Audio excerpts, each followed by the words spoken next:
Yeah, yeah. This is a dedication. A little inspiration. Yeah, yeah. One day, when the war is won, victory will be yours. Victory's gonna be ours. It'll be yours. One day, when the kingdom comes, it'll be yours. It'll be yours. It's a long way up, and a short way down. Just don't let nobody come and take your crown. Take your crown. Trying to make it through the system, but the doors are locked. The Most High got you covered. You're gonna rise to the top. We're gonna rise, y'all. This battle will bring victory on with the greatest book in history. Jacob, you're great, it's no mystery. Jacob, you're great. Yeah, yeah. You know this battle has just begun. Battle's just Jacob, begun. you're hated by everyone. All But nations just remember hate us. you're the chosen son. Yeah, yeah. This song is such an inspiration. We get the kingdom though there's much tribulation. Every day I send my prayers up. I even read where Yahweh said he'd raise us up. He gave Abraham the covenants. On the shoulders of Christ will rest the governments. The forces the nations gotta bring to me. The world is ours, our gates open continually. Praise Yahweh cause he gave us life, and sacrifice the reward as you could reign with Christ. Yeah, it's true, the Father made us sons to get a crown, then endure until the Savior comes. In the sight of God, no man is justified. To be approved, I read that gold must be tried. In the end, we're the greatest folks in history. Malachi sing to them about our victory. This battle will bring victory. We gonna get the victory. The greatest book in history. Bible's the greatest book. It's no mystery. Yeah, yeah.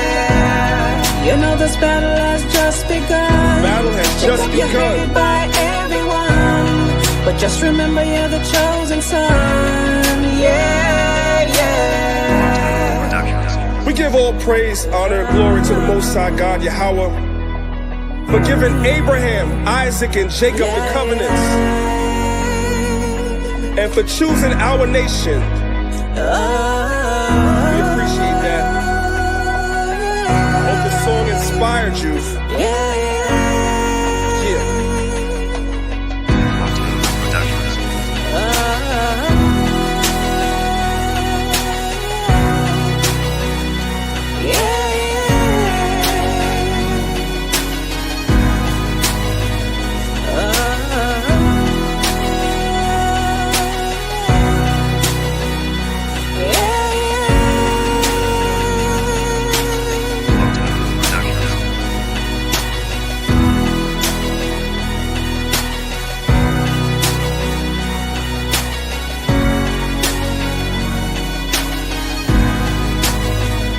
Spacious air, reflecting the way of life under the Florida sky.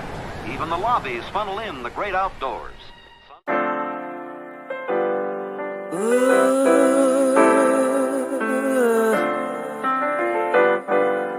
Chosen. I was set apart for God's use. Chosen.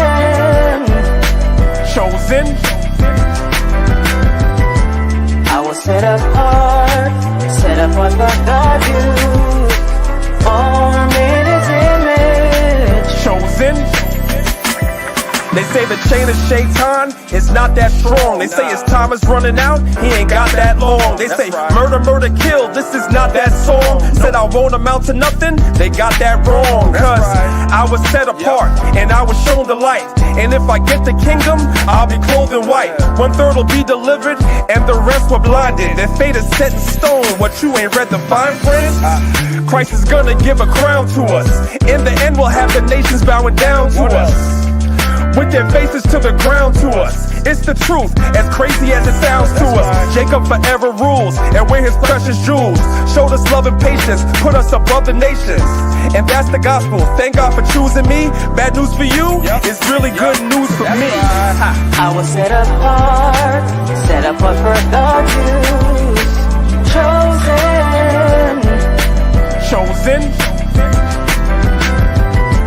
I was set apart for God's use. Born in His image. Let me tell you why.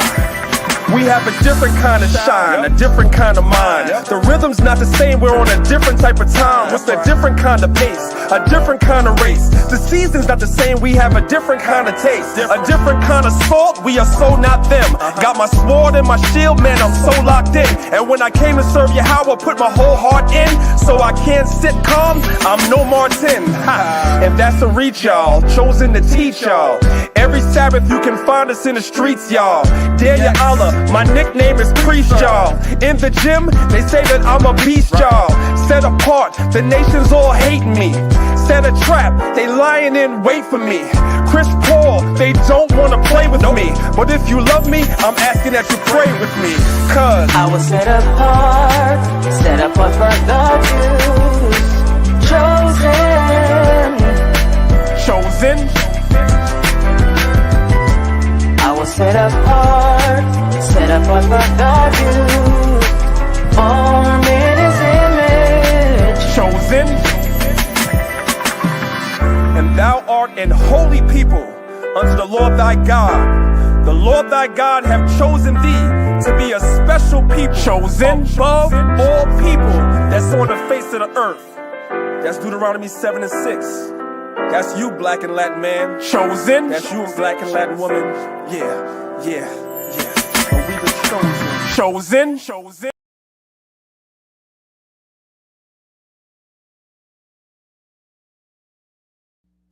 Abanawa, Shabashamayim, Kwadash, Hayah, Shemka, Yahweh, Malakwatka, Thaba'a, Ratazaka, Hayah, Aisha, Ba'aratazar, Kawa, Hayah, Bashamayim, Lathamnanawa, Lacham, Kal, Yawam, Wasalachnawa, Chaubwathnawa, Kasalachnawa, Chaubwathyanawa, Wala'a, Tabia Anawa, Manasaya 1, Abal, Hawashayanawa, Mayan, Rai, Kaya, Laka, Hamalakwa, Wa'ala, Wa'atapa Arath, La'ai Walamyam, Aman.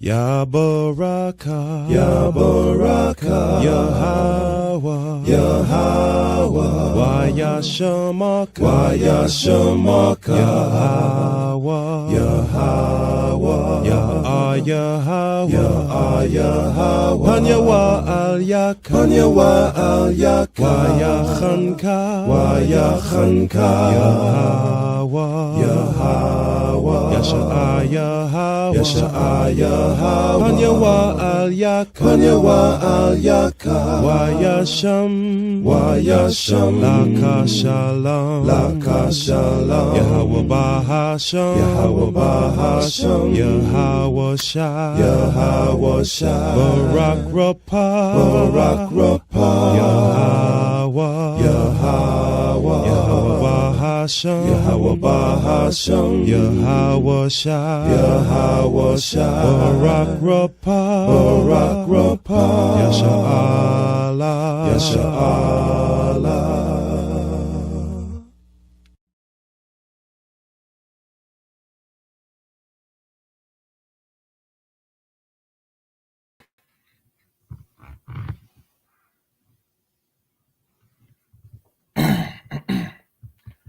All right, shalom, y'all, shalom. Shar Shabbat.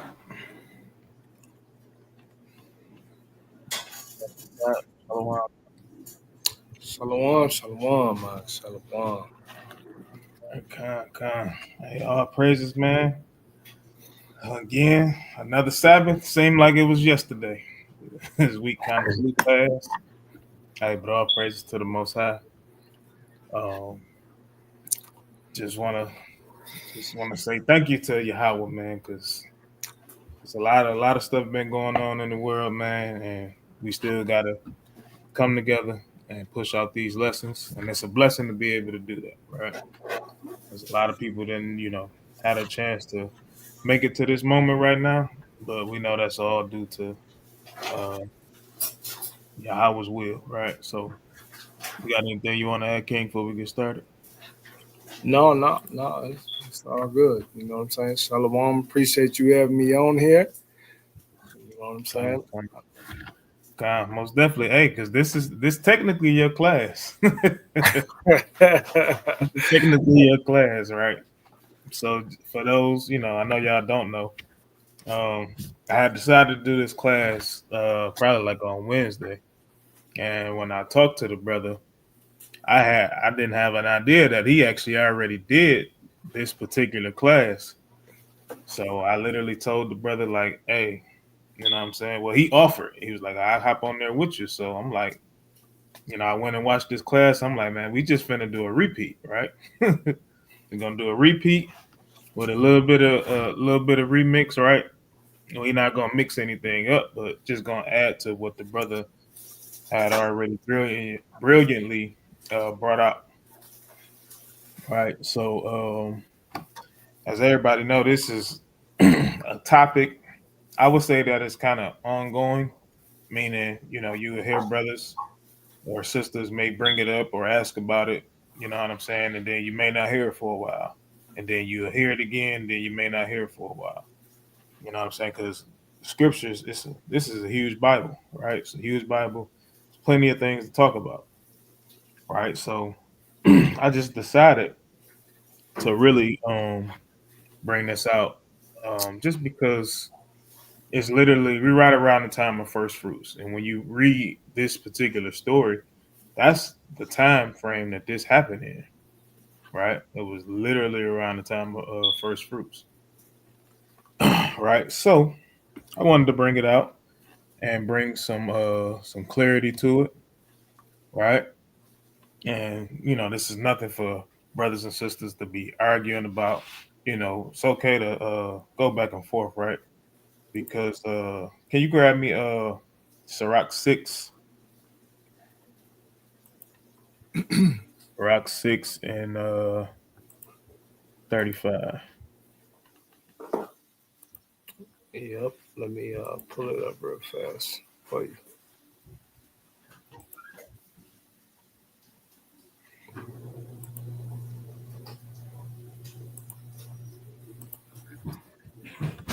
Oops, I was in the wrong thing.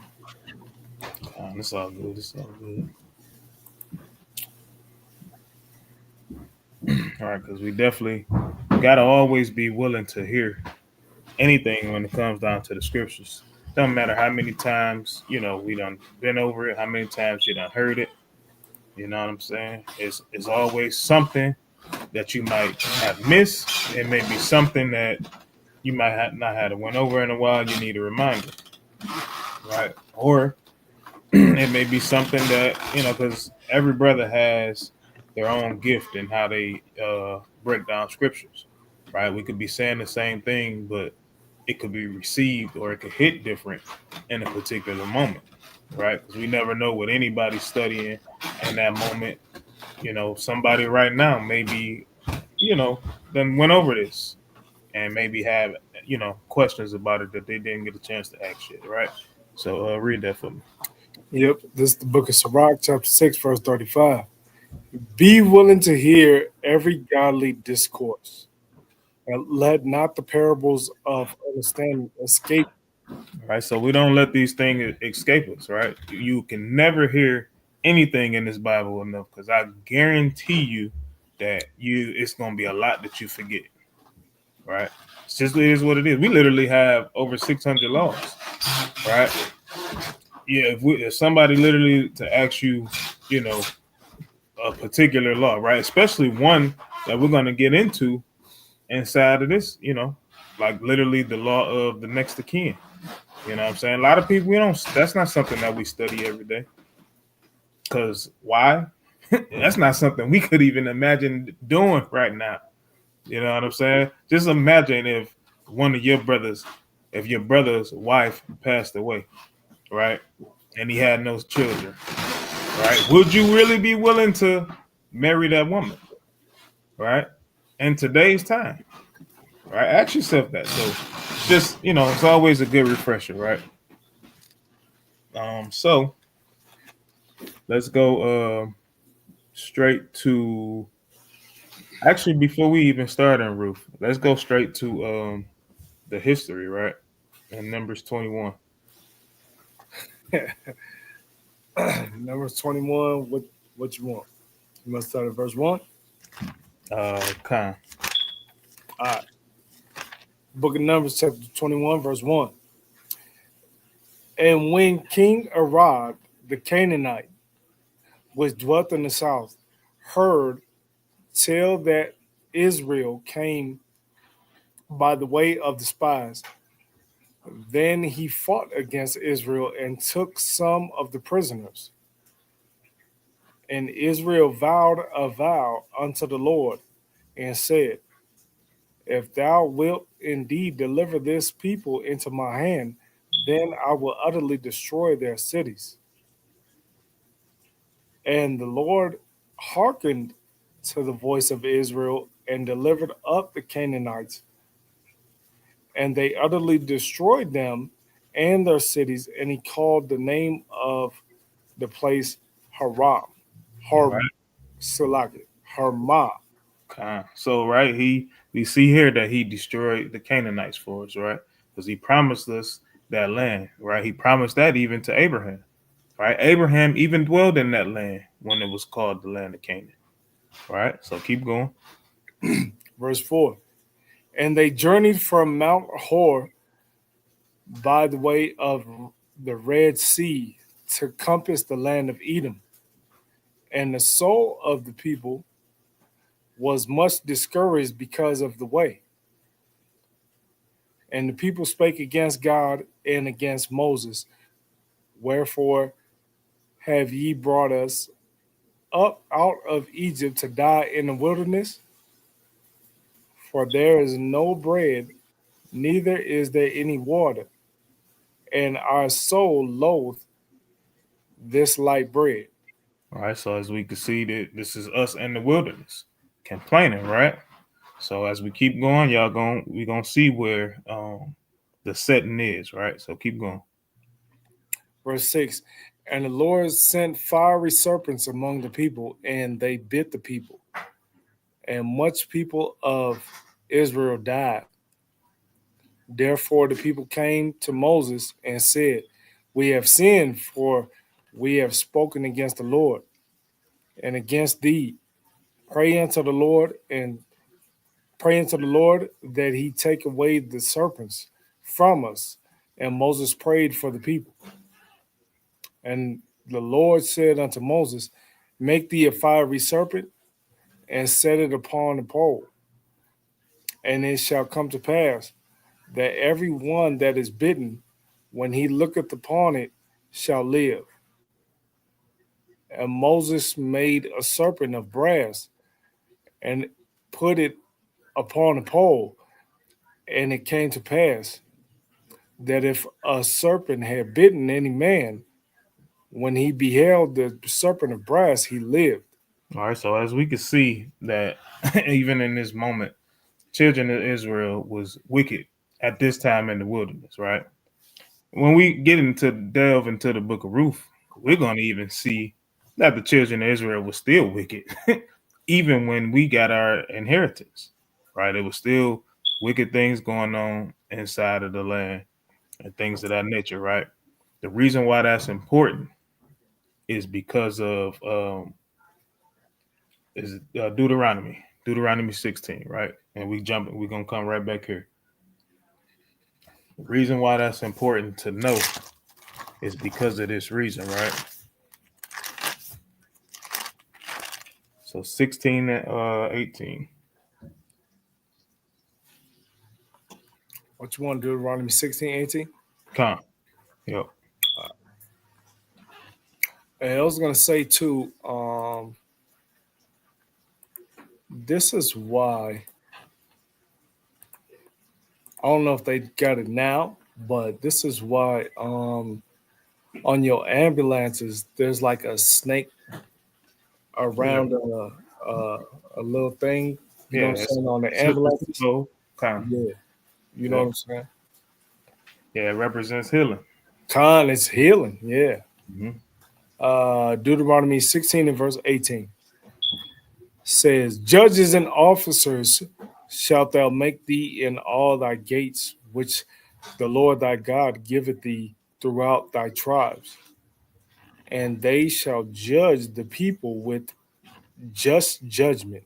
Right. So the key word here is throughout. The key words is throughout thy tribes. Right. Meaning every tribe had judges. Right. Every tribe had judges. Right. So let's flip back to Numbers. I just wanted to point that out. Just building a foundation and a case before we get into the book of Ruth. Right. Because we're going to read a lot of Ruth, and we're going to see certain things. We're going to get the time frame that it was happening and all of that, right? So go ahead and keep going. Keep going.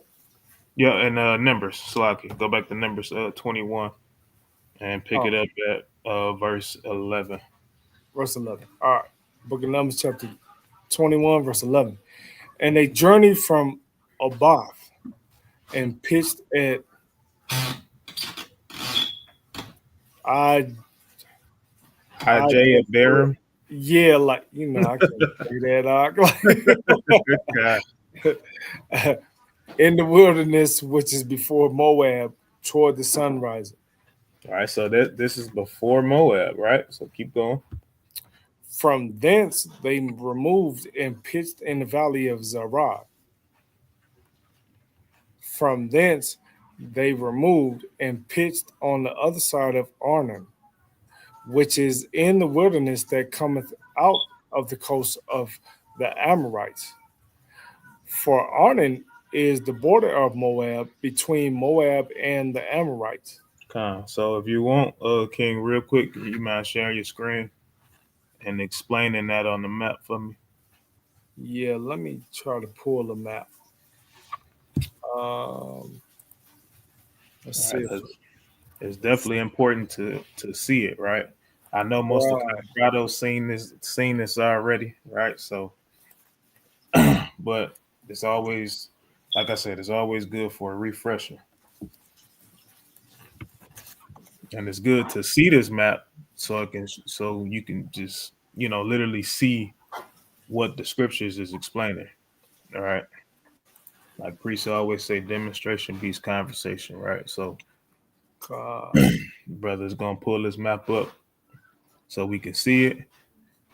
And then we also, like I said, we're gonna read a lot of Ruth yeah, because even without seeing this map, right?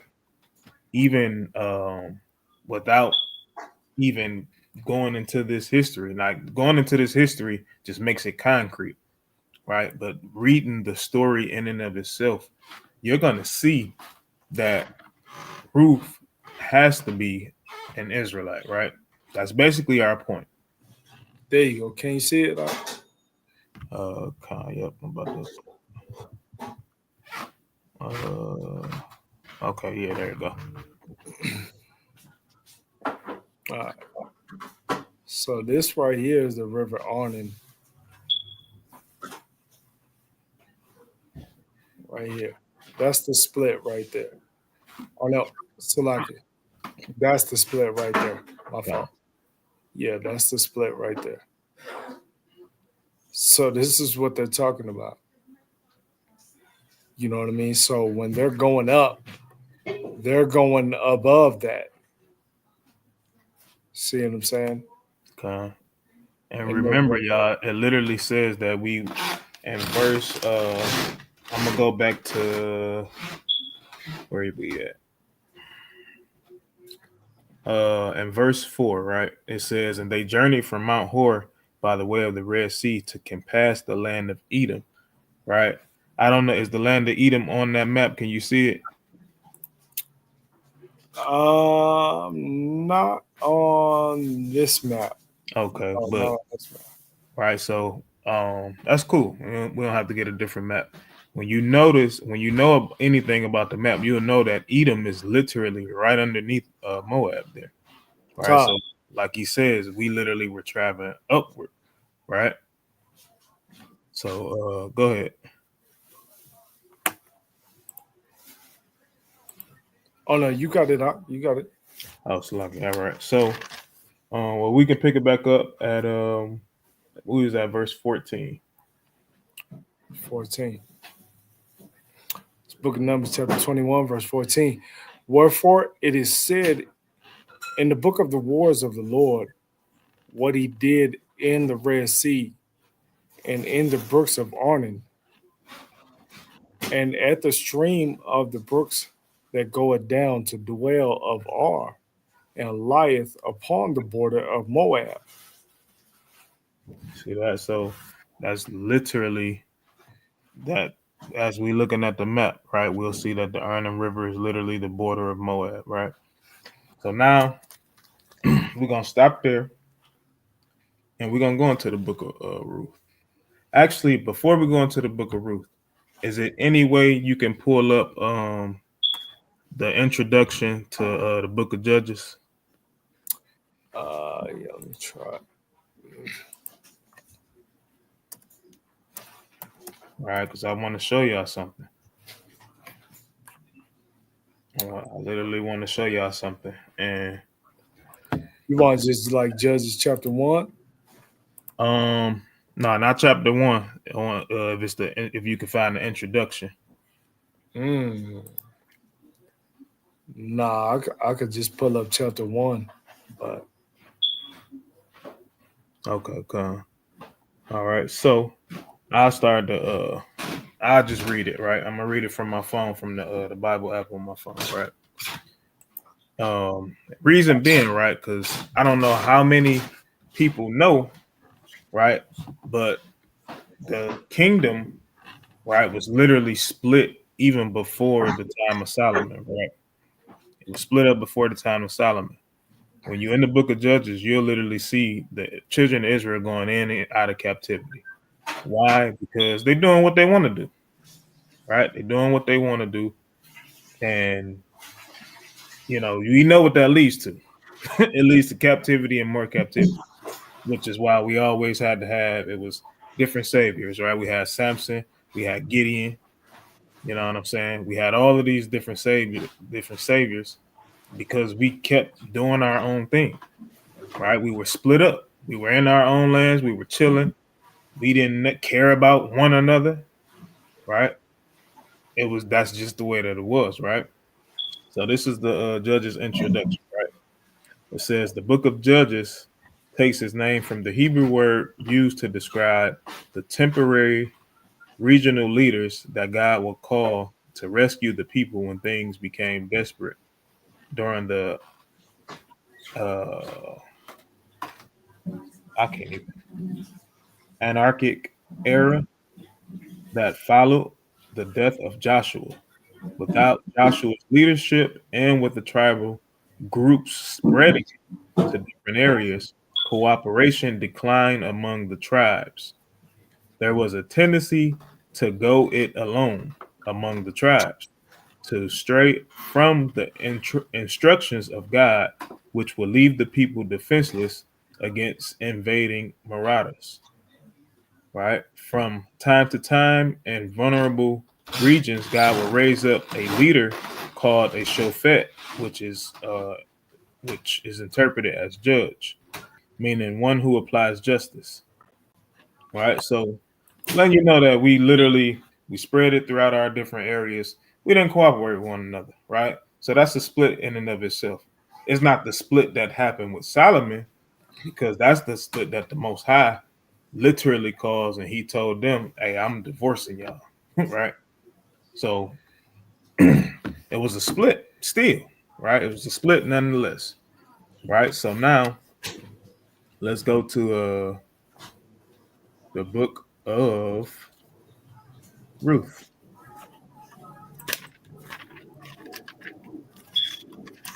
Right? Which might be one of the only places where the Bible can be in some kind of chronological order, right? Because it's literally, placed right after the book of Judges, right? So it's literally right in that time frame. Hey, yeah, it sure is during that time period. Yeah. All right, so let's get chapter 1 and verse 1. Huh. It's the book of Ruth, chapter 1, verse 1. Now it came to pass in the days when the judges ruled that there was a famine in the land, and a certain man of Bethlehem, Judah, went to sojourn in the country of Moab, he and his wife and his 2 sons. See that? So this particular man, right, which is a Judite, he decided to go sojourn in the country of Moab, right? So you want to grab the blue letter for that real quick? Because it's a difference between the country of Moab, right? I said Moab, Salakia, right? And then what we would probably call maybe the city of Moab, right? It's a difference. And as you've seen on that map, right in the land of Reuben, we had what you would call the plains of Moab, right? They left that name there, right? Yeah, I'll share it. Come. There you go. So this is in the country, right? It says field or land, cultivated field, um, unused root meaning to spread out a field, ground, land, or soil. Right. So we know that this is a particular place, right? It's not the whole entire land, right? So this certain man took him. It was he, his wife, and his 2 sons, right? So go ahead. Verse 2. And the name of the man was Elimelech. Elimelech, and the name of his wife Naomi, and the name of his 2 sons Mahlon and Halan. Ephrathites. Wait, Ephrathites of Bethlehem, Judah, and they came into the country of Moab and continued there. And Amalek, Naomi's husband, died, and she was left and her 2 sons. Right. So what do we think happened in this moment? Right. So she was left with her 2 sons. Right. So who gets the inheritance? Right. Who gets his inheritance? It would be in this moment his 2 sons has the inheritance. Right. Just keep that in the back of your minds. Right. Go ahead. Then she arose with her daughters-in-law that she might return from the country of Moab. Salaki, verse 4. Verse 4. Okay.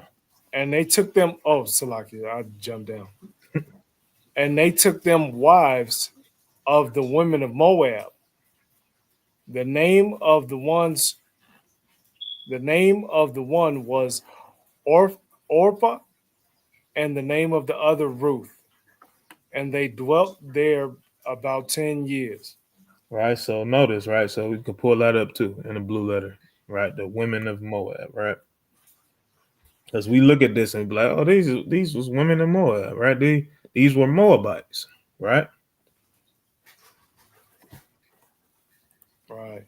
We're gonna look this up when we're gonna see what this is. We're gonna see what the women of Moab, means in its context, right? Because even though we use the blue letter, right, we can't if the definition doesn't fit the context, then it serves as it's pointless, right? It serves as it being pointless, right? So in the blue letter, it says Moabite from father, what father? A citizen of Moab. Mm-hmm. an inhabitant of the land of Moab. So this is no different from us being labeled as Americans, right? It's no different from Chinese people, right? Especially from China being labeled as Chinese. If we literally lived in China, right? By citizenship, we are Chinese. We don't look nothing like them, but nonetheless, we would be by citizenship Chinese, right? An Israelite that lives in the land of China, right? So go ahead, verse 5. Verse 5. And Milan and Chelan died also, both of them. And the woman was left of her two sons and her husband. Then she arose with her daughters. Then she arose with her daughters-in-law that she might return from the country of Moab. For she had heard in the country of Moab how the Lord had visited his people in giving them bread. Right. So we see where he did that at, right? When we even read in the book of Numbers, right? We see where actually, let's go back to it. Um,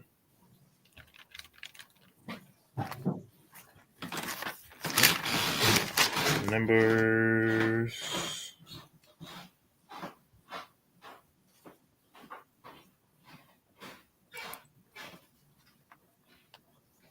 Right, that's going into the account where he was delivering our enemies.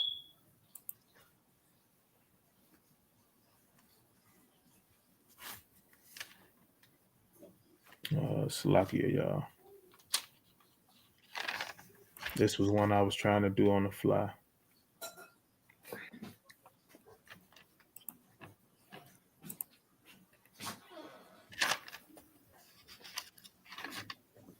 All right, Salakia.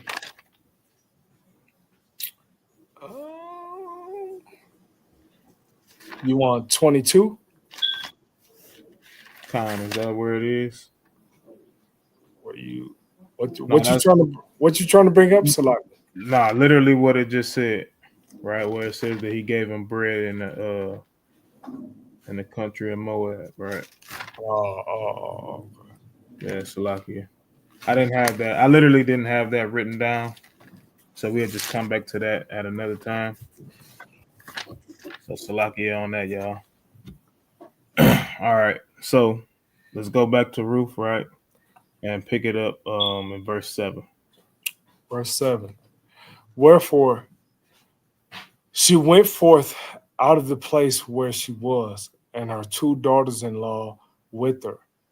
And they went on the way to return unto the land of Judah. Right, so now they're leaving. She's going back to her hometown. Right, she's going back to her hometown. This is after her father and her two, not her father, so her husband and her two sons had passed. Right, she's going back to her homeland. Right, that's where she's from. Right, so go ahead. And Naomi said unto her two daughters-in-law, Go, return each to her mother's house. The Lord deal kindly with you, as ye have dealt with the dead and with me. Right, so now she's saying, hey, go and return home. Right, because that's literally what was customary. Like when you would become a widow, you would literally return home. Right, why? You have no head over you in that particular, especially in the place that they were in. Right, we got to realize that they left their home country. Right, they left where their inheritance was, which was in Bethlehem, Judah. Right, to literally dwell in the country of Moab. So now that they don't have their head over them, guess who's now in control? Who would be their head? It would be the children of Israel that's literally in the country of Moab. Remember what we read in the introductory that, hey, they had no dealings with each other. They didn't want to cooperate with one another or anything of the sort. So imagine three women being in that place, with no head. Of course. Hey, go back to where you was at, and I'm gonna go back to where I was at. But let's see what happened, right?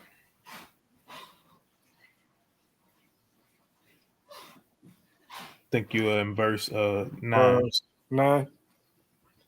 The Right. Lord grant you that ye may find rest, each of you in the house of her husband. Then she kissed them, and they lifted up their voice and wept. And they said unto her, Surely we will return with thee unto thy people. All right, so right here, this is when people, get to saying like, "Oh no," you know what I'm saying? Hey, if she was an Israelite, then why are they saying "thy people"? Remember, literally, the introduction of Judges lets you know that they had no dealings with one another. They didn't cooperate. So just like in today's time, you know what I'm saying, and I'm not talking about the people that know that they're Israel. I'm talking about those that don't. Before you knew, even us, before we knew that we were Israel, right? We never, most of us, I ain't gonna say none of us, but most of us never looked at Jamaicans as being us. Most of us, or being the same as a Jamaican, being the same as a Mexican, that was always to us a separate nation or separate people. We never looked at them as brothers, right? Or as our sisters, right? We never looked at them that way. It was the same thing that was going on even during this time. Even though they know that they from the children of Israel during this time, guess what? They still like, nah, hey, them your people. You know what I'm saying? We're gonna go back to ours. The way they do things in this land, this is what it is, right? So keep going. Oh, yeah, verse 12. Uh, Oh, no, 11. 11. Kind And Naomi said, Turn again, my daughters. Why will ye go with me? Are there yet any more sons in my womb that they may be your husbands? Turn again, my daughters, go your way, for I am too old to have an husband. If I should say, I have hope, if I should have an husband also tonight, and should also bear sons, would ye tarry for them till they were grown? Would ye stay for them for so like would ye stay for them from having husbands? All right. Nay. So would you literally stick around, right? Would you stick around until my children are grown if I had sons, right? For them to be your husbands, right? So go ahead. Nay, my daughters, for it grieveth me much for your sakes that the hand of the Lord is gone out against me. And they lifted up their voice and wept again. And Orpah kissed her mother in law, but Ruth clave unto her. All right. So Orpah left. She like, all right, you know what I'm saying? But Ruth clave unto her, right? Go ahead. And she said, Behold, thy sister in law is gone back unto her people and unto her gods. Return thou after thy sister in law. All right. So now this is another point where things like to get pointed out. Like, see, hey, it says return unto their gods, right? Now, we would can say that, all right, the children of Israel, they was in idolatry, right? We definitely know that the other nations have their own gods, right? So when you read that and you just isolate that verse, you can just be like, oh, hey, yeah, so she got to be a Moabite, right? So get the word for gods, right? Yep, I already got it. Okay. It's Elohim, which is ruler or judges, divine ones, angels, gods, God, goddess, godlike, works or special possessions of God, true God, God. Okay. So what is the biblical usage in that spot, right? The biblical usage is rulers or judges. right? See that? So it's rulers or judges, right? So when it says go back unto her gods, it means into the people that rule over you. Because remember, just like it said in Deuteronomy, Moses told them, hey, to set up judges in each one of your tribes. So now, again, as we read in the introduction of the book of Judges, hey, the children of Israel, once they got their inheritance, they were doing their own thing. They would kick back, they was relaxing. You know what I'm saying? More than likely, was hardly coming together. You know what I'm saying, for feast days, right? And we're going to see that again. We're going to see that in the book of Ruth. We're going to see um, Naomi literally going back into the land, and we're going to see them literally and Boaz setting up right for first fruits. It didn't say anything of the children of Israel all was meeting up. That could be another reason why we ended up in captivity, because remember what it says in Deuteronomy, right? 3 times a year, all of this is supposed to come back to the land, right? To keep these particular 3 feast days, right? So we're going to see that, and we're going to see that we're not going to see them actually gathering together, but we are going to see them preparing for that particular feast, right? So now let's go back, pick it back up at verse 16, right? So now remember that unto is going back to her people and unto her gods, meaning her rulers and judges, right? It's not talking about Buddha or nobody like that, right? Ah, God. God, verse 16. And Ruth said, entreat me not to leave thee, or to return from following after thee. For whither thou goest, I will go, and where thou lodgest, I will lodge. Mm-hmm. Thy people shall be my people, and thy God my God. God. So she's saying, hey, the people shall be my people, right? Now, the question I want to ask, right, is there a law against the Moabites, right, coming into the congregation of the Lord? Yes, sir. Come, right? So grab it for me. Because if she was a Moabite and Naomi was a Judite, and as we can see that Naomi definitely knew the law, right? We can see that she kept the law. How do we know that she knows the law? When we read in verse, I'm gonna read verse 12 again, right? It says, actually no, verse 11 says, and Naomi said, turn again, my daughters. Why will you go with me? Are there yet any more sons in my womb, that they may be your husbands? Why is she saying that? Because there is literally a law for that, right? The next to kin law. If a man dies and he bears no children, the next of kin is supposed to marry that woman and bear children for his brother, to keep that lineage and an inheritance within that particular family and that tribe, right? So she understands that. So she understands that.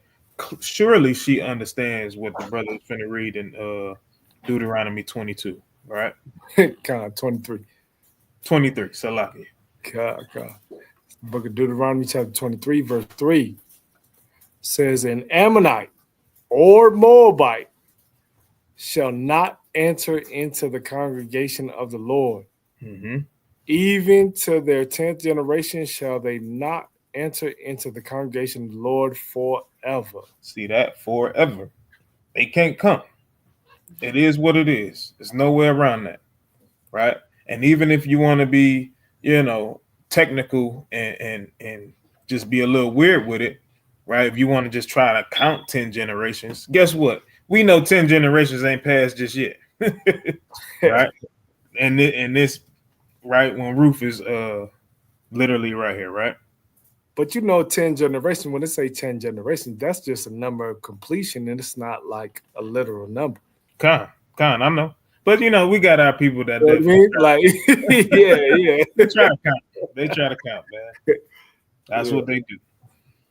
You know what I'm saying? So it's no way, right? Just with this alone, right? Just with this alone, is no way she will be able to come back, because for those that definitely know the story of Ruth, we know that she went back, right? We know that she came back with Naomi. So if Naomi was in transgression, it would definitely show it here, right? And it's not there. All right, so let's go back to Ruth chapter 1. Or Let's pick 17? it. Let's pick it up at 22. 22. Okay. Or it's 22. So Naomi returned, and Ruth the Moabitess. Hold on. And who? And Ruth the Moabitess. Hey, Ruth was right there. All right, go ahead. Her daughter-in-law with her, which returned out of the country of Moab. See that? Return out of the country of Moab, right? Like the brother showed and that map, out of the plains of Moab, right? They return back. Go ahead. And they came to Bethlehem in the beginning of barley harvest. In the beginning of barley harvest, right? Right around the time of first fruits. God. Right? Right around that time. So now, like he read that law that literally says they should never enter the congregation, right? I should have had you pull that up, right? I should have had you pull up that in the blue letter. Matter of fact, pull that up for me and actually share it on the screen. What you want? Deuteronomy 22. And 3? Come. 23 and 2? Yep, 23 and 2. Come. Gotcha. Pull that up in the blue letter because I wanna see something. Oh, yeah. Oh no, you said the blue letter. Hold on. Okay. Yep, I'm pulling it up on my phone right now.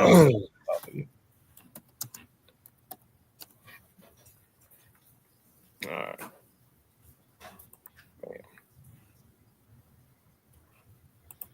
And I won't enter the congregation. There you go. Can you see it? It's coming up. I know it's kind of small on my end. That's why I pulled it up on my phone. But I'm following you. Yeah, into the congregation right there, which says assembly, company, congregation, convocation, assembly for evil counsel, war or invasion, religious purposes, company, congregation, or organized body. See that? So it's literally letting you know congregation, convocation, right? We know that first fruits is a holy convocation. Hey, so man, Naomi couldn't be able to get away with this. You know what I'm saying? She going back to her homeland. Surely her judges in her homeland is not going to let her get away with this. Right? Boaz was considered a righteous man. He wouldn't even let her get away with this. Right? She has, and you know, for those that want to say, oh, well, she was married to an Israelite. Well, they dead now. So how is she coming back? How is she coming back not being an Israelite? Hey, look, can I ask a question now? God, go ahead. I just want to make sure that everybody paying attention.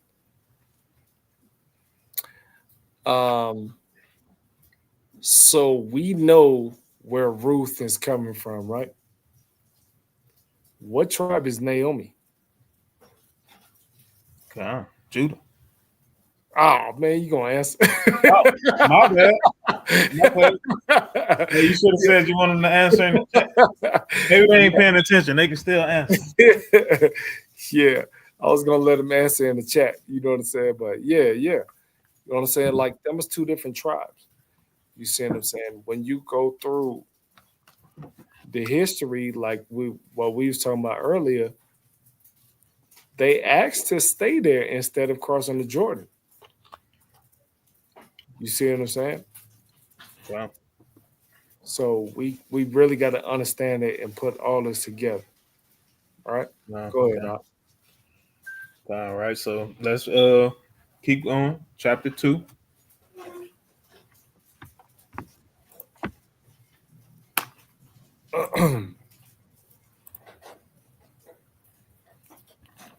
Oh, dang.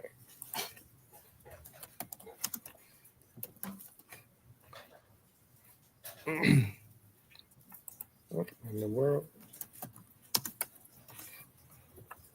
All right. Ruth chapter 2, verse 1. And Naomi had a kinsman of her husband's, a mighty man of wealth of the family of Elimelech, and his name was Boaz. See that? So go ahead.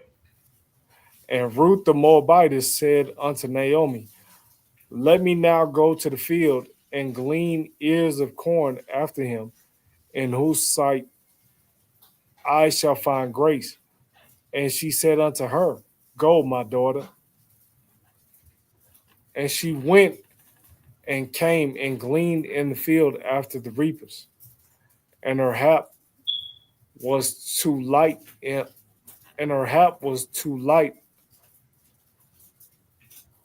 on a part of the field belonging to unto Boaz, who was of the kindred of Elimelech. Right. So the kindred of Elimelech, right? So as we see here, Boaz, right, being from the tribe of Judah, right? It's from the tribe of Judah. So again, she's in his field. So if he got this Moabite in his field gleaning corn, surely he's gonna say something, right? Hey, because they can't come into the congregation, they can't come into the assembly, they can't come to holy convocations, right? It's no way possible. And they damn sure. Hey, if I got a Moabite in my backyard, hey, we're gonna have to square up, do something, right? Boaz ain't gonna be having that, right? Let's go, keep going. Verse 5. Oh no, verse 4. And behold, Boaz came from Bethlehem and said unto the reapers, the Lord be with you. And they answered him, the Lord bless thee. Mm-hmm. Then said Boaz unto his servants that was set over the reapers, whose damsel is this? Mm-hmm. So his servant noticed that, hey, who is this, right? Because again, if this was somebody that was of another nation, right, not of the 12 tribes, guess what's going to happen? Boaz's servant won't even have to, because Boaz seen him first. So Boaz's servant wouldn't even have to come. But remember, again, in the introductory and during the time of the judges, we always separated from one another, right? Regardless of anything, we always separated from one another, which is why the Most High knew it would happen. This is why he gave us laws on if strangers come into your land, meaning even your own people, right? He gave us laws on how to treat people. But our people was wicked during the time of judges, right? So this is why they like, hey, who is this? You know what I'm saying? They get ready, they're like, she ain't from here. They don't recognize her. You know what I'm saying? But keep going. And the servant that was set over the reapers answered and said, it is the Moabitess damsel that came back with Naomi out of the country of Moab. Mm-hmm. Go ahead. See that right there. Oh, go ahead. Yeah, it's like, and she said, I pray you, let me glean and gather after the reapers among the sheaves. So she came and hath continued even from the morning until now, that she tarried a little in the house. So, hey, she was there the whole day, right? So you mean to tell me a Moabite is in your cornfield for a whole day and you say nothing? You do nothing, right? Your servants allow you to not do nothing. So now, hey, it's some respect that a person's going on. Oh, because she cool with Naomi, she can stay. You know what I'm saying? Like, that's not the case here, right? Go ahead.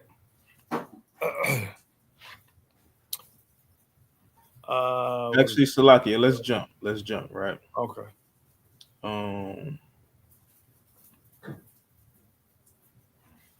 Actually, no, keep going, Salakia. Verse 8. Oh, no, verse 7, right? 8, verse 8. All right, verse 8. Then said Boaz unto Ruth, hearest thou not, my daughter?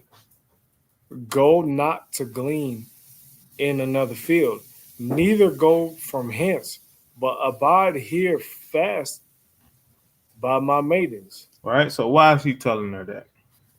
Right? He's not trying to hide her, per se. He's trying to protect her from the other Judites. Because the other Judites they ain't gonna allow her to do that. Right? They're not gonna allow her to do that. Right? But he knows literally the law. Right? He knows the law. He knows how we're supposed to treat our strangers. Right? He knows that we're supposed to leave certain of our crops for the stranger in the land. He knows that. Right? But he also knows that his people don't rock with, whether it be Reuben, whether it be Gad, whether it be Manasseh, right? Issachar. He knows that. So he's like, hey, you're going to be straight here. So, hey, just don't glean nowhere else. Just stay here. Right? So go ahead.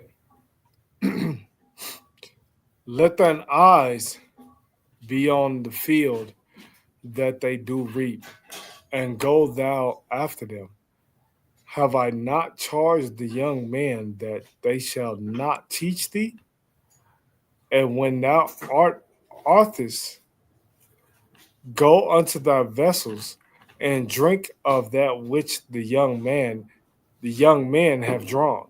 Come on, all right. So now let's jump. Let's go up to verse 20.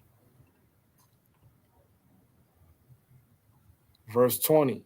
And Naomi said unto her daughter-in-law, Blessed be he of the Lord, who hath not left off his kindness to the living and to the dead. And Naomi said unto her, The man is near of kin unto us. Unto who? Unto us. Hey, I can't see. That say me, right? Unto us. Unto us. Right? Is Naomi a liar? God, yeah. I don't think Naomi's a liar here, right?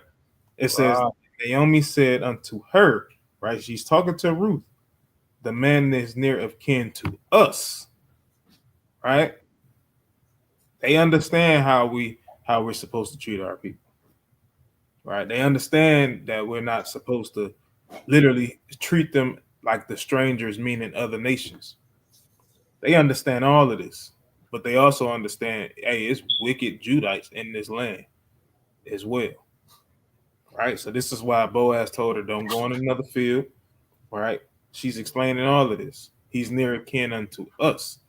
It's not because she's married to his daughter. I mean, to her son, Salakia, to Naomi's son. Again, Naomi's son is out of the picture right now, right? So we can't use that as an excuse to say that, oh, well, she was married and now she's not married anymore. No, it don't work like that, right? So let's keep on going, right? The man is near of kin unto us, one of our next kinsmen. Right, one of. He's not the next, but one of, right? So go ahead. And Ruth the Moabitess said, He said unto me also, Thou shalt keep fast by my young men until they have ended all my harvest. And Naomi said unto Ruth, her daughter-in-law, It is good, my daughter, that thou go out with his maidens, that they meet thee not in any other field. So she kept fast by the maidens of Boaz to glean unto the end of the barley harvest and of the wheat harvest, and dwelt with her mother-in-law. All right, so hey, she's still in the land, y'all. Hey, somebody would have said something to him. You know what I'm saying? That clearly the judges would have told him to kick her out. Right? The judges would have told him to kick her out. So now let's go to chapter 3. And you can start right at the top. Chapter 3, verse 1. Then Naomi, her mother-in-law, said unto her, My daughter, shall I not seek rest for thee, that it may be well with thee? And now is not Boaz of our kindred, with whose maidens with whose maidens thou wast? Behold, he went out with barley tonight in the threshing floor. See that? Right? There goes that word hour again. Right? Another possessive term and word. Right? Remember what I said, even within the book of Ruth, without leaving the book of Ruth, you can literally prove that this sister is definitely an Israelite. Can you pinpoint the tribe? No. Right? We can guess, right, the land of Reuben, or we can guess that she's from the tribe of Reuben, Salakia, because that's where the plains of Moab was.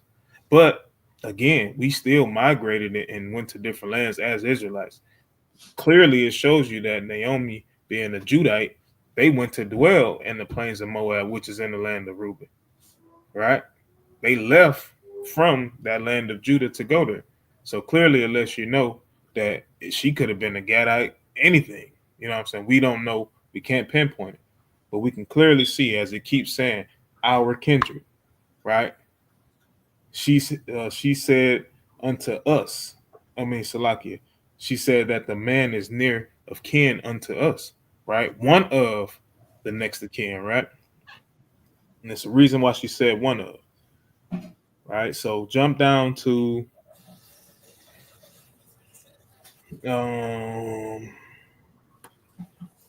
actually just keep reading. Keep reading.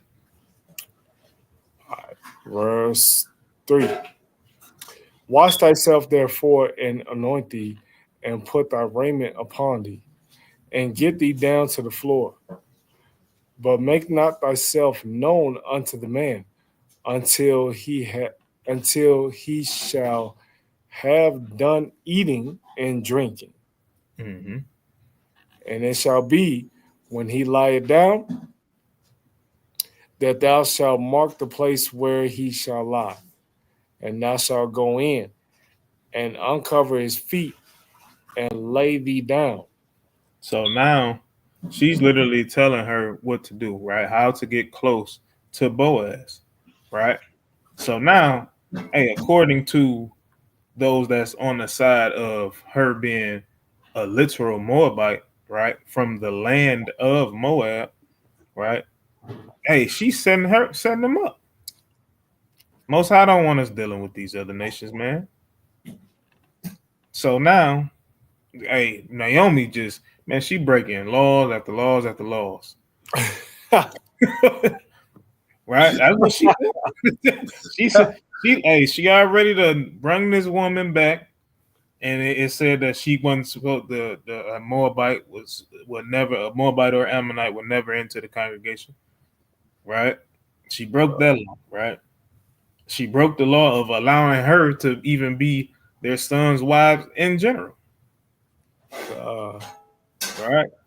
And then now she's setting her up. I mean, I'm just saying, like, you know, we gotta just break law, right? God. This is a law-breaking book. That's what the book of Ruth is. Right? Yeah. It's a law-breaking book. Yeah. You know, that's how you will have to look at it if you're on that side of it. You'll have to look at it as a law-breaking book, and we know that it's not. Right? I always say this, right? That yes, we know that the Most High is definitely a spiritual being, spiritual entity, right? But at the same time, him being a spiritual entity, right, he gives his children the ability to determine and decipher logic. We don't think he got it, right? Is it logical? And y'all can answer in the chat, right? Is it a logical thing for the Most High to have a Moabite's book inside of a book that's for the 12 tribes of the children of Israel? Right? Could he do it? Of course. We know he can do it because hey, he's the creator of all. But does it make sense from a logical standpoint that he would have a Moabite's book inside of the Bible that he gives us to read? What happened? Esau is mentioned more times than Moab. Why is there not a book of Esau in here? Hey, and it says he's not an author of confusion. God? So why would he just throw a, you know what I'm saying, like put a curveball in there? Mm-hmm. Exactly. It's no book of Esau, no book of Ham, right? No book of Ishmael. We don't see it. Not inside the Bible, that is. It's not even mentioned in the Bible. So all of a sudden, boom, we just gonna stick y'all with 4 chapters of a Moabite. You know what I'm saying? Right? Out of 80 books that we use, hey, four chapters, hey, we're gonna leave that for the Moabites, man. That can't get back into the congregation. Oh man. They can't get back in, but we giving y'all 4 chapters, right? So what you leave off at? Verse 9. Verse 9. What is that? Verse 9? Yep. Yeah. Okay. Verse 9. Actually, verse 8. Yeah, I think it was 8 or no. Matter of fact, it was 7. Okay. All right. And when Boaz had eaten and drunk, and his heart was merry, he went to lie down at the end of the heap of corn. And she came softly and uncovered his feet and laid her down. And it came to pass at midnight that the man was afraid and turned himself, and behold, a woman lay at his feet. Excuse me. I don't think that's what he said, King. Like, verse 9. And he said, "Who art thou?" And she answered, "I am Ruth, thine handmaid. Spread therefore thy skirt over thine handmaid, for thou art a near kinsman." Mm-hmm. See that? Go ahead. And he said, "Blessed be thou of the Lord, my daughter, for thou hast showed more kindness in the latter end than at the beginning, inasmuch as thou followest not young men, whether poor or rich. And now, my daughter, fear not, I will do to thee all that thou requirest. Mm-hmm. For all the city of my people doth know that thou art a virtuous woman." So hold on, right? Hold on. Is a Moabite that can't get into the kingdom is a virtuous woman. Right? Boaz, the man that's that the lineage of Yahushua comes from, right? This Boaz, this righteous man Boaz, is calling this Moabite a virtuous woman. I challenge anybody to show me in the scriptures where any nation, any women of the other nations will be considered virtuous. Right? I will challenge anybody. Right? There's no women that would be considered virtuous outside of the 12 tribes. The Bible makes no mention of them. Right? The people, certain people like a couple of the pharaohs, Nebuchadnezzar, that the Most High called his friend. You know what I'm saying? You'll see certain things like that. But they were never literally considered, righteous men. They served the purpose that the Most High used them for, right? That was it. So that's why I use that term with them. Right? Verse 12. Verse 12. And now it is true that I am thy near kinsman. Howbeit there is a kinsman nearer than I. See that? So Boaz understands. He understands this next of kin law, right? Let's get that. Deuteronomy 25.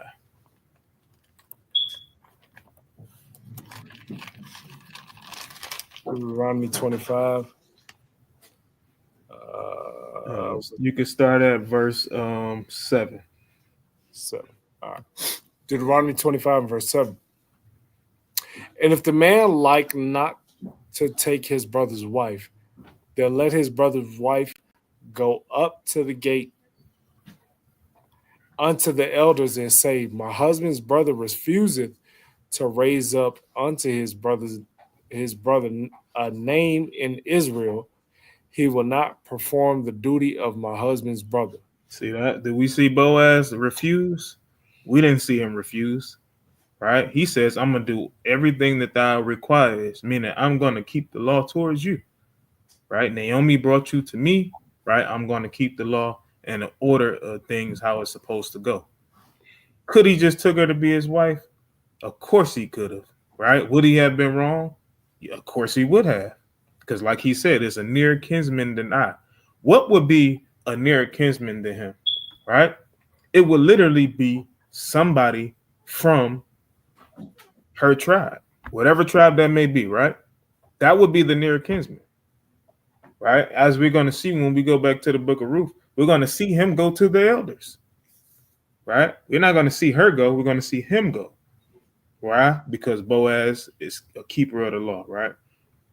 Keep going in Deuteronomy. Verse 8. Then the elders of his city shall call him and speak unto him.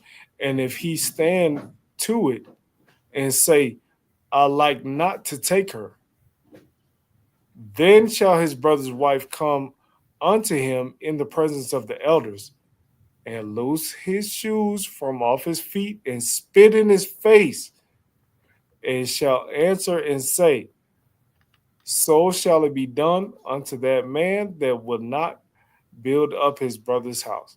Mm-hmm. Hey, that's what me and you was talking about earlier, right?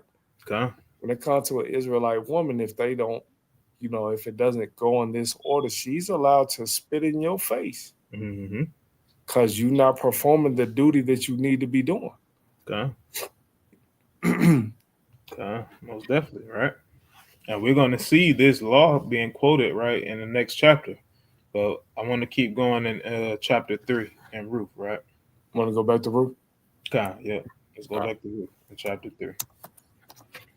So as we see that the near kinsman would be, it has to be somebody from her tribe, right?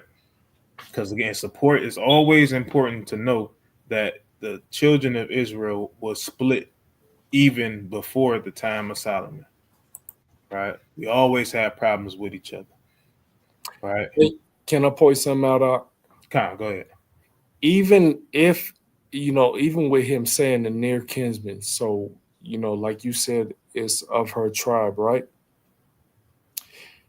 Even the near kinsman, he's not a near kinsman because he is Naomi's brother-in-law. You see what I'm saying? So it's not direct. None of this is direct. You know what I mean? So he understands this. You know what I'm saying? Hey, Salaki, I want to point something out too, right? Let's go to Numbers chapter 36. Right, because remember, I want y'all to replay that map back in your minds, right? Of where the plains of Moab was, right? It was in the land of Reuben. Above that, you had the land of Gad, and above that, you had the land of Manasseh. Right? Can you still see it? See what? The map. Nah, you got Numbers 36 up there. Oh, okay. Hold on, I'll give you the map.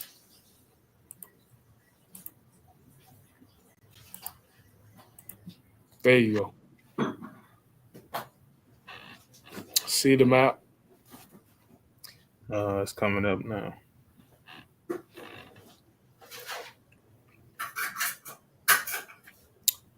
And then with this map, like the box said, you have Reuben, the land of Reuben, the land of Gad, and then Manasseh's up here, right? But right here you have the plains of Moab. In the land of Reuben. See what I'm saying? Mm-hmm. That's it. It's really that simple. Like, I don't know why people make it so difficult, but Okay. And actually, before we go to Numbers 36, let's start at 35 and 1. 35 and 1. Okay.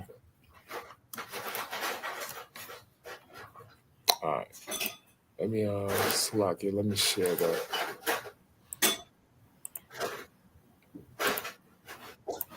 There we go. It's the book of Numbers chapter. Oh, whoops. It's the book of Numbers chapter 35, verse 1. And the Lord spake unto Moses in the plains of Moab by Jordan near Jericho, saying, See that? Go ahead. Command the children of Israel that they give unto the Levites of the inheritance of their possession cities to dwell in. And ye shall give also unto the Levites suburbs for the cities round about them. Right. So now we understand that that is mentioned in Levites, right? But I just want to show clearly that we were in the plains of Moab, right? And he literally commanded the children of Israel in the plains of Moab, right? These things happen, right? So now jump to 36, right? We're gonna see all of these different things, right? Because even before that, he was just giving them, hey, when you get into your lands, this is what you're supposed to do. This is not what you're supposed to do, right? And after he's given this instruction, right, this particular situation came up, right? This particular situation came up that I want to point out. So Numbers 36. 36, you want me to start at verse 1? Yep, start at verse 1. And I want to point this out for something that we're gonna see literally in chapter 4 in the book of Ruth. So I want to get it out the way first. Right. So start at verse 1. The book of Numbers chapter 36, verse 1. And the chief fathers of the families of the children of Gilead, the son of Mashar, the son of Manasseh, of the families of the sons of Joseph, came near and spake before Moses and before the princes, the chief fathers of the children of Israel. And they said, the Lord commanded my Lord to give the land for an inheritance by lot to the children of Israel. And my Lord was commanded by the Lord to give the inheritance of Zelophehad, our brother, unto his daughters. All right, so remember the inheritance always literally elder, right? I seen you put that in there. That's I was going to that just to show that too, right? So it's literally letting you know that this particular situation arose, right? Zelophehad had no sons, right? So if you had no sons, guess what? You had to give it to your daughters. And that was the way that it was commanded to go. You know what I'm saying? If you had no sons or daughter, then guess what? That land goes to the next of kin. We're going to see that in the book of Ruth as well, right? We're going to see that. You know what I'm saying? It's literally there, right? And we're going to see, because a lot of people like to point out, if Boaz was next to kin and all of this stuff like that, he wouldn't have had to purchase it, blah, blah, blah, blah, blah. You know what I'm saying? When you go into this explains why Boaz gave the money in the first place, right? Because he was taking that inheritance. You know what I'm saying? He was taking that inheritance, so he's giving something for it. Hey, you're not going to go away empty. You know what I'm saying? Naomi, her husband died, right? And her sons died, right? So she had to sell that inheritance that was left from her husband, things of that nature. See what I'm saying? So we got to understand exactly what's happening, right? And like Elder literally said, that inheritance had to stay in that land, especially, you know what I'm saying, because certain tribes literally had more inheritance than other tribes. So just imagine you literally from the tribe of Manasseh, and even at this time it was a half tribe, so they less in numbers, right? And a man has a daughter, then you got a man from Judah, you know what I'm saying, we had one of the biggest inheritance in Judah.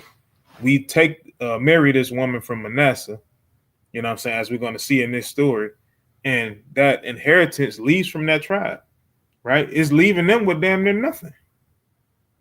You know what I'm saying? It's leaving them with damn near nothing. So it literally had to stay.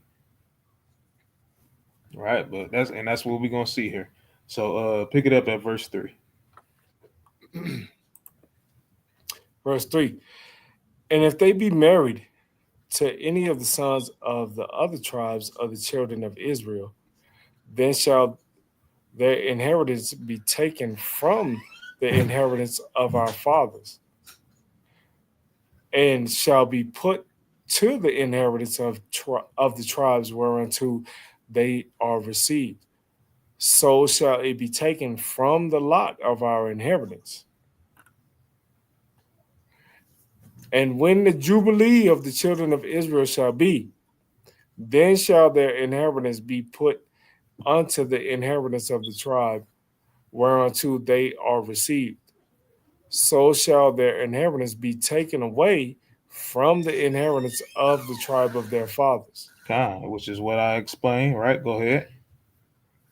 And Moses commanded the children of Israel according to the word of the Lord, saying, the tribe of the sons of Joseph had said, well. Right? Y'all make a great point, right? Y'all make a great point, right? So this is what I'm gonna do. Go ahead.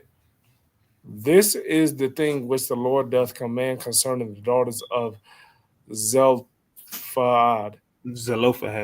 Yeah. Saying, let them marry to whom they think best. Only to the family of the tribe of their father shall they marry. See that? Only to the family of their tribe. Hey, that's a cold. That's cold too, because God.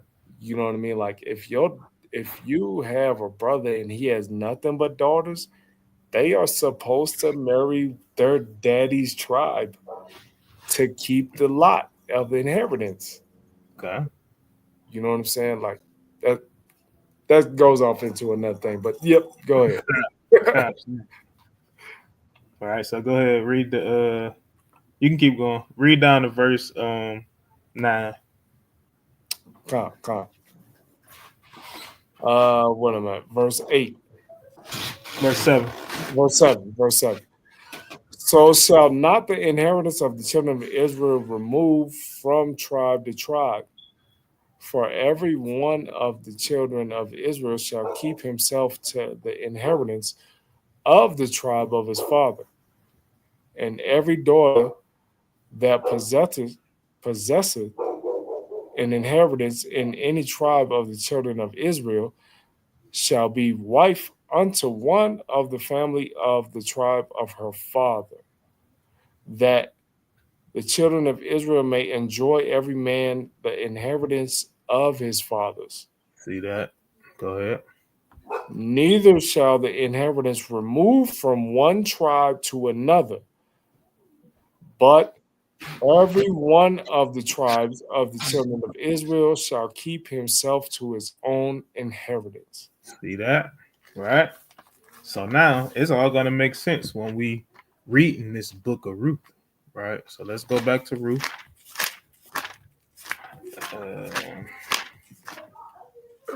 Let's go back to Ruth. Read verse, we in chapter 3, read verse 13, and then we go into chapter 4. God. Ruth chapter 3, verse 13. Tarry this night, and it shall be in the morning that if he will perform unto thee the part of a kinsman, well, let him do the kinsman's part.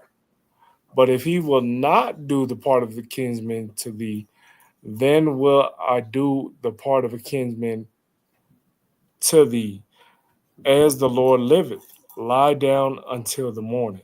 Right. So he's saying, like, hey, if this man that's next to kin won't do it, right, then I will do it. right? Meaning, hey, I got to see, if he's willing to do it. If he's willing to, I would say go against Deuteronomy 25. And then the reason why I'm saying go against, because it says, hey, if he don't do it, hey, you're supposed to spit in his face. Right. You know what I'm saying? That's what it says. So now let's go and chapter 4 and pick it up at verse 1. Chapter 4, verse 1. Then went Boaz up to the gate and sat him down there. And behold, the kinsman of whom Boaz spake came by, unto whom he said, Ho, such a one, turn aside, sit down here. And he turned aside and sat down. And he took 10 men of the elders of the city and said, Sit ye down here. And they sat down. See that? So he went to the elders. He didn't just decide to make this decision on his own. Right? Go ahead. And he said unto the kinsman, Naomi, that is come again out of the country of Moab, selleth the parcel of land which was our brother Elimelech's. All right, so she's selling this because number one, y'all remember she said that I'm too old to have a husband, to bear children, right? To give unto you. I'm too old for it. Right. So since you're coming with me, right, I have a next of kin for you to meet and marry. She basically referred Boaz. You know what I'm saying? Boaz is now literally going into the elders, right? Letting them know, hey, Naomi is coming to sell this, to keep it what her husband had owned. She's keeping it in the tribe of Judah by selling it to Boaz. Right? See that? So that inheritance, right? Elimelech's inheritance is still staying within the tribe of Judah. Right? Verse 4. Verse 4.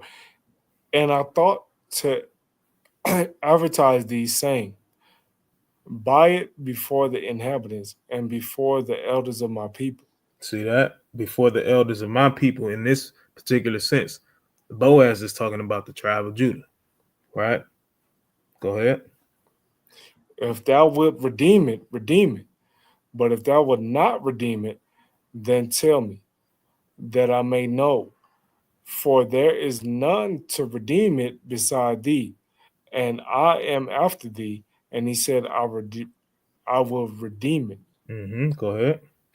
Then said Boaz, What day thou buyest the field of the hand of Naomi, thou must buy it also of Ruth the Moabitess. All right, so real quick, I want to see in the chat, do anybody know why Boaz is saying he has to buy it from Ruth as well? Right. I'll give y'all about 30 seconds. Because it would have been hers. She had land too. Oh, because, yeah. She had land too. And nobody is the chat. They like, I don't know. It take a little minute to type out. I give y'all extra 10 seconds. Right. Because it's the reason he's saying this, right?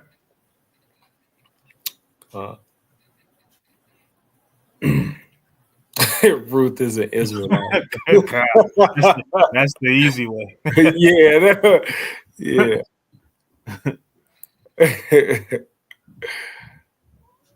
Kyle, right? All right, Kyle. All right, so Sister India, right? Elder Zahad, right? Both of y'all correct, right? And to go more into detail, right, is that the land that she had, right, it was the Khan, Magala, right, because of the inheritance, right? Remember, the land belonged to Elimelech. Well, he died, right? He passed, and then guess what? That inheritance went to his sons, right? And then guess what? His sons passed, right? So they owned the land, and they had to keep it still inside that particular tribe. Right. So this is why they had to buy it from them both. Right. This is what Boaz is saying. Right. So now let's see what literally happened. Verse 5. Verse 5. Or I think you just read that. Well, no, yeah, read that again. Read verse 5. Yeah, verse 5. Then said Boaz, what day thou buyest the field of the hand of Naomi, thou must buy it also of Ruth the Moabitess, the wife of the dead, to raise up the name of the dead upon his inheritance. Mm-hmm. And the kinsman said, I cannot redeem it for myself, lest I mar mine own inheritance. Redeem thou my right to thyself, for I cannot redeem it. Right. So this kinsman understood, like, hey, I ain't got the money for that, man. Right. We definitely know all about that. Right. You know, so hey, I ain't got it is one of our favorite lines, man.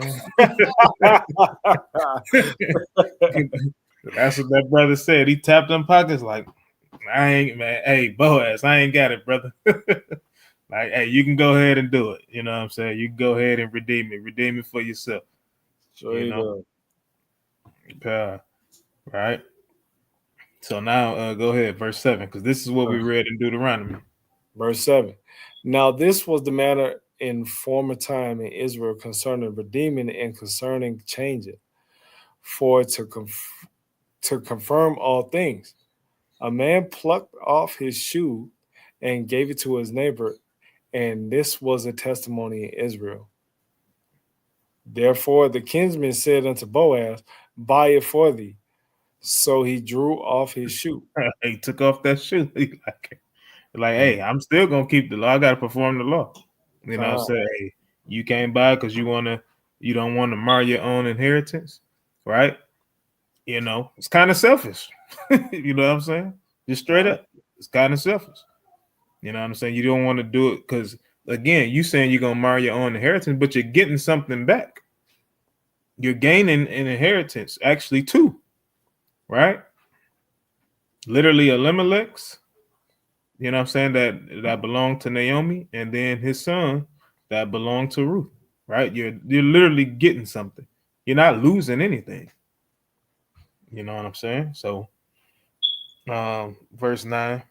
Verse 9. And Boaz said unto the elders and unto all the people, ye are witnesses this day that I have bought all that was Elimelech's and all that was Kilion's and Mahlon's of the hand of Naomi.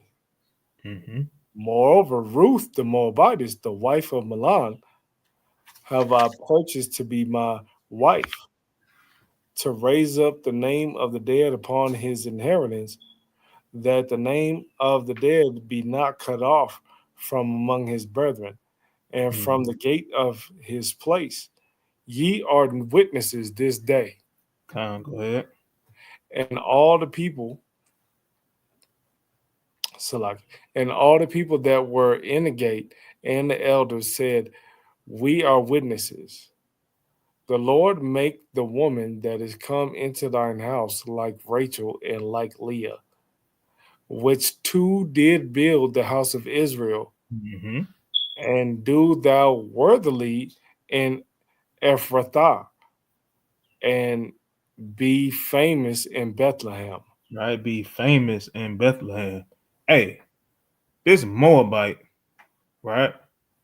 This Moabite is famous in Bethlehem, where she ain't even allowed to come. Make that make sense, please. Somebody. She can't even go there.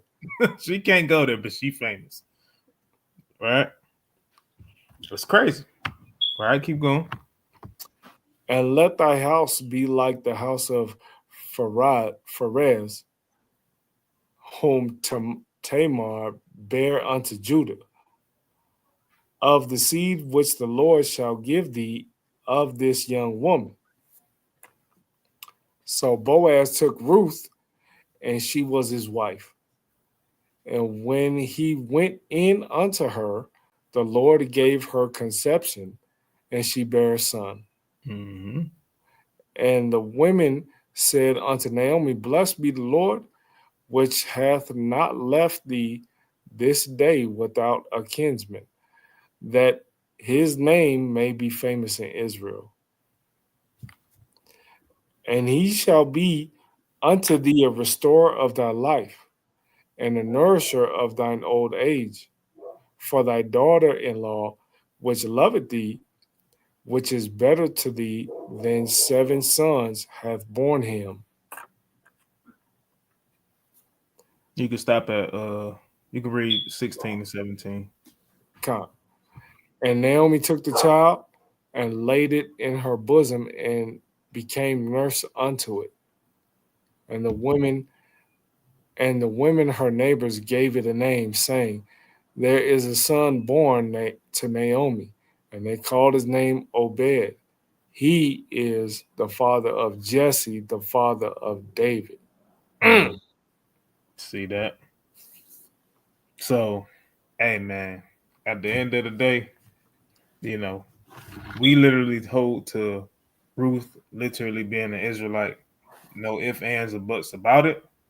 I can definitely understand why people will say different, you know, when you just literally isolate chapter 1 and verse 14 and 15, when you see that thy people and my people, when you see that stuff like that, you know, I gotta understand if you isolate it. But when you read in context, again, you don't have to go anywhere. Like all the context is here. You know what I'm saying? Because it's literally kind elder, no no more bites, and your house shot's bloodline. You know what I'm saying? Hey, it is what it is, man. So I'm gonna land with that. Actually, give me John. Salaki. I just want John 8 and 32. Gotcha. That's all right. It's the book of John, chapter 8, verse 32. And ye shall know the truth, and the truth shall make you free. Right. That's the truth. That's the truth of the matter, right? This is something because it matters. You know what I'm saying? It matters that we know this because again, is saying Ruth not an Israelite, right? Is that gonna make you lose your salvation? I will move to say no. But and I will only say that with people that are seasoned, you know what I'm saying, in and out the truth. We won't let something like this affect us. But just imagine that brother or sister that's new in the truth, right? That's not as seasoned, right? That's not as girded. And they see something like this, you know what I'm saying? Then they start to, they start to wither. They start to go in other places. And then they pick up Paul. They'll see something in Paul's writings, you know what I'm saying? And then they start to go off. And eventually they have no interest in keeping commandments no more because, we all, everybody all over the place with certain things. You know what I'm saying? So again, this is, this is the truth of the matter, right?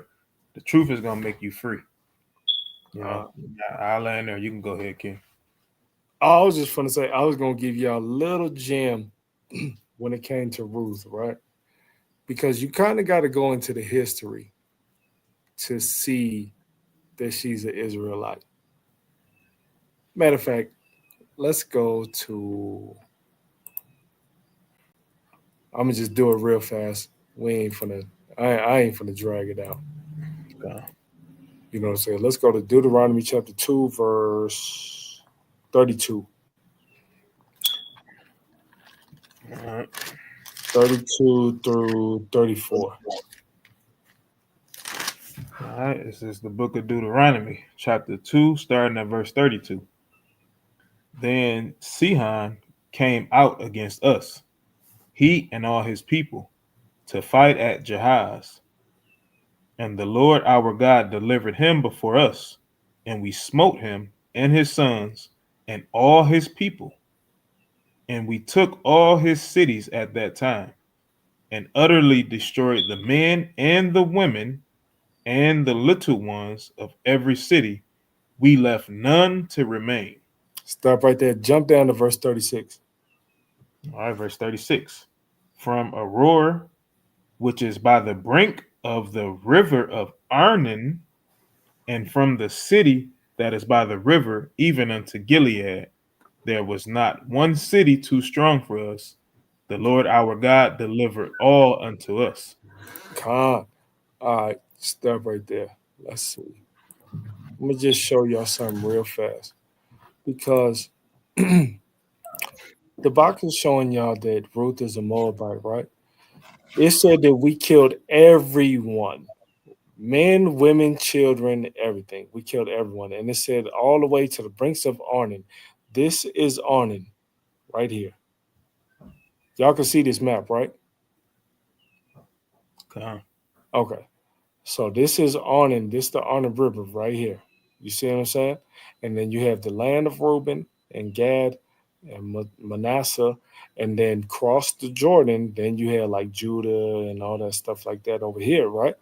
You see what I'm saying? But right here is where we destroyed everybody. Okay. You see what I'm saying? When it says the country of Moab or the plains of Moab, this is what it's talking about. It's just a certain area. You see what I'm saying? It's all the same. It's all the same. It's just a certain area. You know what I'm saying? So that's where Ruth comes from. She's from the plains of Moab. So when it says the country, I could tell you from Savannah, Georgia, but you ain't from the city. You might be from the country. Okay. You see what I'm saying? But you still from Savannah. You know what I'm saying? And remember, we destroyed everyone. So she cannot be a Moabite by blood because we already killed them off. She is just from that little valley over there. That's really what it is. Okay. You see what I'm saying? It's really what it is. And I'll land right there. God, hey, all praises, man. You know what I'm saying? We gotta understand and remember, especially, and that's why it's important to, not pick the book up in Matthew, you know, because you don't have any history, you don't know anything, you don't know anything about the lands, right? And that's why when you fast forward to the prophets and the prophets, as a matter of fact, I just want to show a quick example and then I'm gonna end. Right. God. So, um, give me the book of, we're gonna stay in Deuteronomy chapter 3. Um, Deuteronomy chapter 3.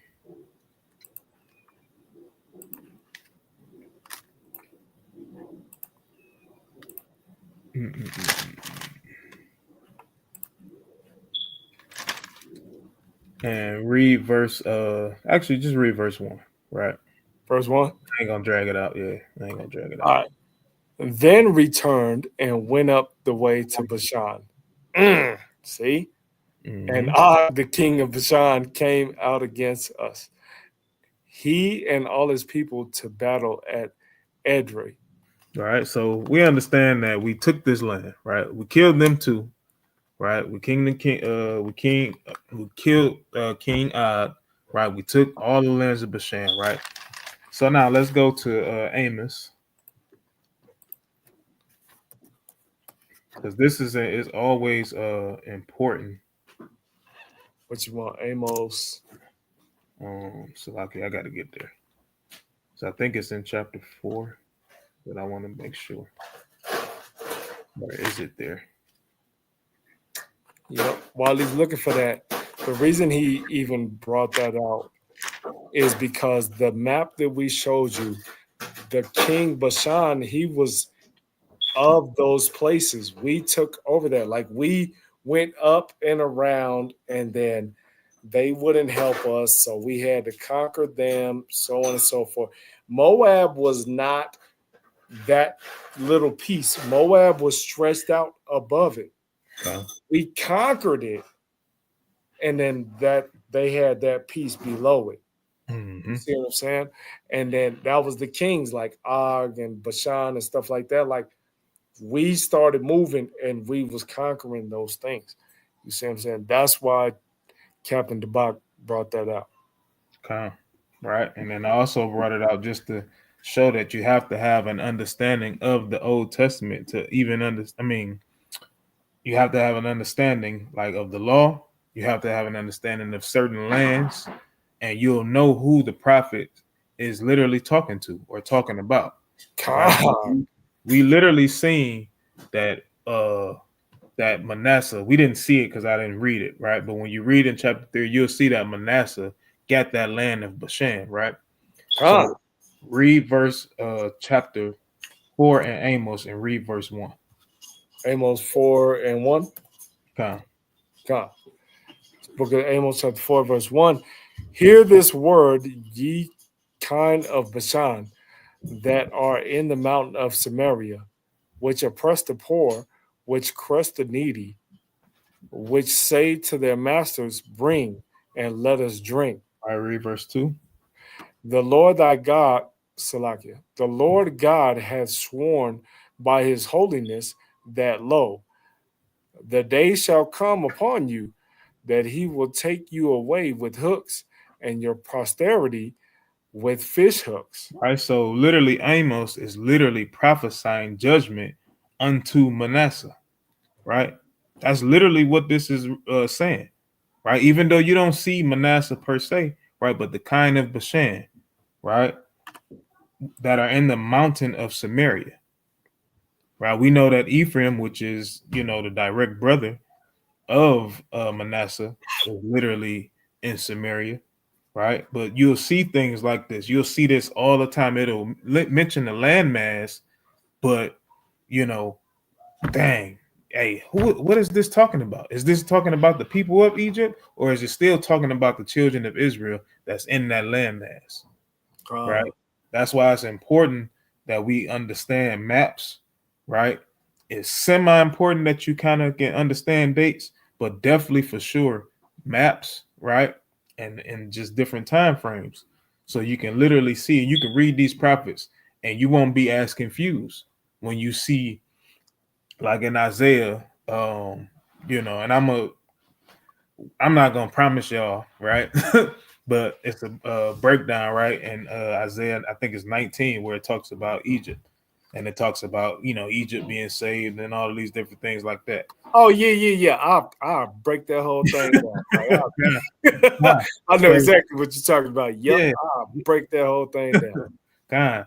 So it's just, you know, things like that we gotta kind of understand. We have to understand maps. We have to understand migration and all of that. You know, we was all over the place. You know what I'm saying? This is how you get the understanding of who Ruth was. You know what I'm saying? Hey, those maps help, man, a lot. You know what I mean? Like, cause you could see it now, man. Those maps help a lot. Mm-hmm. Okay, yeah. I mean, that's it, man. That's all I got for tonight. You know what I'm saying? All praises for everybody that, you know, tuned in. The water for everybody, like, sharing, subscribe to the channel. You know what I'm saying? LOI. We got LOI Colorado. Y'all make sure y'all subscribe, like, and share that channel as well. Hey man, all praises to the Most High. Before we get out of here again, I gotta just show it, put it up on the screen so we can remind people. So I can get that off there. Where are you? Just to remind people, right? July 13th, we literally have a fundraiser going. Oh yeah, fundraiser, right? Yeah. I'm gonna put it on the screen. Having a fundraiser for the children, you know, having a fun day fundraiser, you know, for the children. So if you're in the Detroit area, you know what I'm saying, you can definitely RSVP, hit the email up, loidetroit12@gmail, or you can call us, you know what I'm saying. And the reason why we, you know, asking for ahead of time schedule, because we definitely plan on, you know, feeding people. We want to make sure we have enough food. You know, we definitely gonna, you know, have some. But if nobody RSVPs, everybody just shows up, it's just gonna be food until it runs out. You know what I'm saying? So we want to try to make sure everybody eats, and, you know, definitely make sure all the children get something to eat. They have a good time. You know what I'm saying? Enjoy each other because, you know, a lot of times, again, we always gather for the feast days. It's almost like we leave the children out. You know what I'm saying? Brothers be amongst brothers, sisters amongst sisters. You know what I'm saying? The kids, sometimes they be running around with each other. Other times they'll be kind of, you know, set apart to the side or whatever. But we want to try to involve and bring this into, you know, a big circle. You know what I'm saying? Because they are our future. You know what I'm saying? They are our future. And, you know, they may be the ones that walk into the kingdom. So we got to build them up, you know, while we here. All right. So with that being said, hey, shalom to the people. Ashar Shabbat. Enjoy y'all Sabbath. All right. Enjoy y'all Sabbath. Shalom, family. Shalom. Shalom, King. Shalom. Shalom, y'all.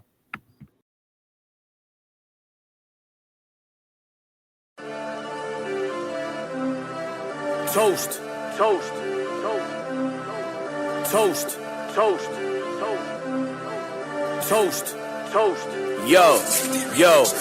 Let's make a toast to completing the goals we set to do or be stuck in the hole. It's a marathon, not a race. Stick with the pace and stay in your place. It's champagne for the celebration. I'm full of light like it's dedication. Yahweh's laws is my meditation and my legislation.